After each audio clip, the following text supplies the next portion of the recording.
শ্রীমদ্ভাগবত।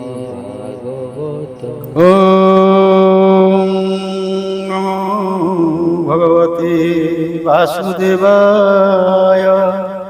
শ্রীমদ্ ভাগবত নবম স্কন্ধ ঊনবিংশ অধ্যায়। ঊনবিংশরে সে জাতি বিরক্ত হই লভে মুক্তি। শ্রীশুকোবাচ যজাতি বসি এক দিনে জ্ঞান প্রকাশিলা তা মনে। দেবযানীর মেলে থাই ବୋଲଇ ତାର ମୁଖ ଚାହିଁ। ଶୁଣ ସୁନ୍ଦରୀ ତୋ ଅଧୀନ ବିଷୟର ସେ ମୋର ମନ। ପଶିଲି କାମ ଅନ୍ଧକାରେ ଭାସ୍କର ଯେହ୍ନେ ତମ ଘୋରେ। ଶୁଣ ଭାର୍ଗବୀ ମୋର କଥା ପୂର୍ବେ ଯେ ଇତିହାସ ଗାଥା। କହନ୍ତି ତତ୍ତ୍ୱ ଜ୍ଞାନୀ ଜନେ ଗ୍ରାମ୍ୟ ଭୋଗକୁ ନିନ୍ଦି ମନେ। ସେ କଥା କହୁଁ ତୋର ଆଗେ ଯେ ବା ବିଷୟ ଅନୁରାଗେ। ଛାଗ ଯେ ଛାଗି ସଙ୍ଗେ ଦିନେ ଚରିବା ଅର୍ଥେ ଗଲେ ବନେ। ଛାଗି ଯେ ଜଳପାନ ଅର୍ଥେ କୂପେ ପଡ଼ିଲା ଅନାୟତେ। ସ୍ୱଭାବେ କାମୀ ଛାଗ ଜାତି ତାର ଉଦ୍ଧାରେ କଲା ମତି। କେବେ ହେଁ ଉଦ୍ଧାରି ନ ପାରେ ଆସି ମିଳିଲା ନିଜ ଘରେ। ସେ ବନେ ବୃଦ୍ଧ ଛାଗେ ଥିଲା କୂପେ ସେ ଛାଗିକି ଦେଖିଲା। ବିଷାଣ ଅଗ୍ରେ ତାଉ ଧରି କୂଳେ ସ୍ଥାପିଲା ଯତ୍ନ କରି। ସେ ଛାଗ ତାର ସଙ୍ଗ ମେଳେ ରମଣ କରେ ଅତି ଭୋଳେ। ଅନ୍ୟାନ୍ୟ ଛାଗି କାମ ବସେ ମିଳିଲେ ସେଇ ଛାଗ ପାସେ। ସ୍ଥୂଳ ଶରୀର ଶ୍ମଶ୍ରୁ ମୁଖ ରେତ ସେ ତନେ ଅତି ଦକ୍ଷ। ବଳିଷ୍ଠ ଦେଖି ସର୍ବ ଛାଗି ତାହାର ପ୍ରତି ଅନୁରାଗୀ। ସେ ଏକ ପୁରୁଷ ଯେ ଛାଗ କଲା ଛାଗିଙ୍କି ଅନୁରାଗ। ହୋଇଣ କାମ ଗ୍ରହଗ୍ରସ୍ତ ଛାଗିଙ୍କ ସଙ୍ଗେ ହେଲା ମତ। ଯେ ଛାଗି କୂପେ ପଡ଼ିଥିଲା ଦେଖି ନିଜର ଅବହେଳା। କାମୀ ଛାଗକୁ କଲା ତ୍ୟାଗ ତା ପ୍ରତି ହୋଇଲା ବିରାଗ।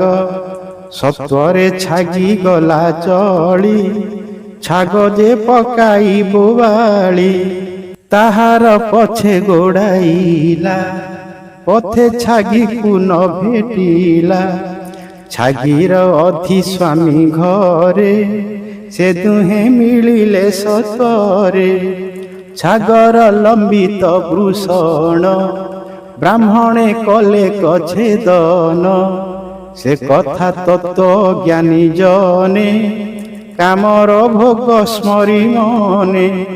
ତାହାର ବୃଷଣକୁ ନେଲେ ପୁଣି ତା ଦେହେ ଲଗାଇଲେ।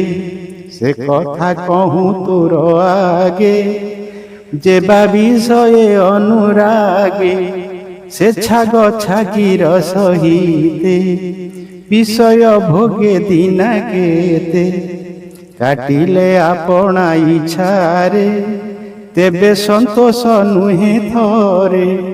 ଦିନ ରାତି ସେ ନ ଜାଣଇ ନିରତେ ତାହା ସଙ୍ଗେ ରହି।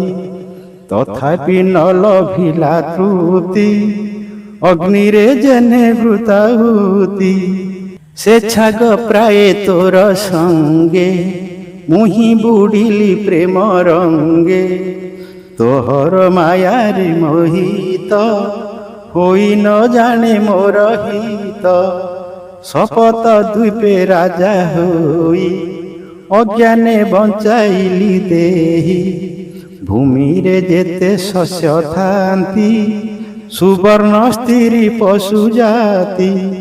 ଯେ ପ୍ରାଣୀ କାମ ବଶ ହୋଇ ଏସବୁ ତାକୁ ନଟଇ କାମୀ ପୁରୁଷଙ୍କର ମନ କେବେ ନୁହେଁ ସଂଯମନ ନିତ୍ୟର ମନ୍ତି କାମ ଭୋଗେ ଅଗ୍ନି ଯେ ସନେ ଘୃତ ଯୋଗେ ସକଳ ଭୂତ ସଙ୍ଗ ଛାଡ଼ି ଆତ୍ମାର ଭାବେ ସୁଖ ବଢ଼ି ଆତ୍ମାକୁ ଦେଖେ ସର୍ବଦେହେ ତା ସର୍ବଦିଗ ସୁଖମୟ ଦୁର୍ମତି ଜନଙ୍କର ମତି ତୃଷ୍ଣାକୁ ଛାଡ଼ି ନ ପାରନ୍ତି ଶରୀର ଜୀର୍ଣ୍ଣ ହେଲେ ମଧ୍ୟ ତୃଷ୍ଣା ବାରଣେ ନାହିଁ ସଧ ମାତା ଭଗିନୀ କନ୍ୟା ମେଳେ କେବେ ନଥିବ ନିରୋଳେ ଅନଜେ ଇନ୍ଦ୍ରିୟଙ୍କ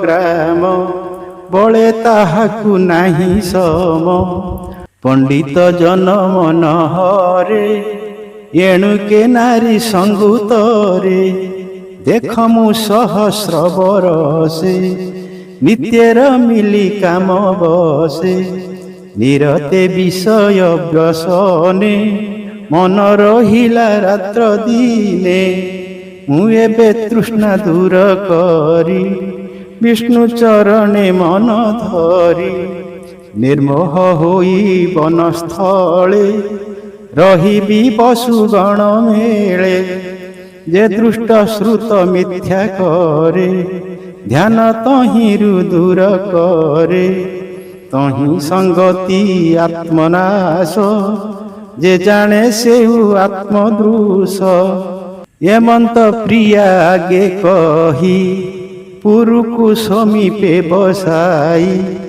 ତାର ବୟସ ତାକୁ ଦେଲା ବୃଦ୍ଧ ଶରୀର ଆବରିଲା ପୁରୁକୁ ରାଜେ କଲା ରାଜା ଭାଇ ତା ଅଧୀନେ ରାଜା ଦ୍ରୁହକୁ ପୂର୍ବ ଦିଗ ଦେଲା ଅନୁକୁ ଉତ୍ତରେ ସ୍ଥାପିଲା ଯଦୁକୁ ଦକ୍ଷିଣେ ବସାଇ ପଶ୍ଚିମ ତୁର୍ବଶୁକୁ ନେଇ ଆନନ୍ଦ ଦେଇ ସର୍ବମନେ ତକ୍ଷଣେ ପଶିଲା ଅରଣ୍ୟେ ଆତ୍ମାରେ ଆତ୍ମା ଧ୍ୟାନ କରି ଯୋଗ ଅଭ୍ୟାସେ ମନ ଧରି ପରମ ବ୍ରହ୍ମେ ସେ ପଶିଲା ଶୁଣ ହୋ ଅଭ୍ୟୁମନ୍ୟୁ ବଳା ଏକଥା ଦେବ ଜାନି ଶୁଣି ସ୍ୱାମୀର ପଥ ମନେ ଗୁଣି ସଂସାର ସ୍ୱପ୍ନ